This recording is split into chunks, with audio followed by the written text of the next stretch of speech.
Welcome back to my channel. আশা করি সবাই ভালো আছেন। আজকের ভিডিওর টপিক হচ্ছে বীর্য ধারণ করার মন্ত্র।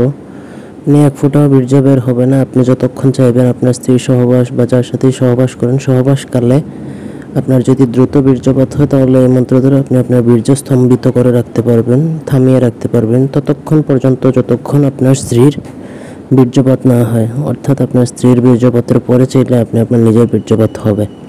প্রথম থেকে ভিডিওটা না টেনে শেষ পর্যন্ত দেখবেন। আমার চ্যানেলটা সাবস্ক্রাইব করবেন, লাইক কমেন্ট শেয়ার করবেন। ব্যক্তিগত যে কোনো প্রয়োজন বা যে কোনো কাজের জন্য স্ক্রিনে দেওয়া নাম্বার আছে, সরাসরি ফোনে বা হোয়াটসঅ্যাপে যোগাযোগ করে বানজাতিরণা ইত্যাদি যে কোনো কাজ করাতে পারবেন দেশে বা দেশের বাইরে থেকে।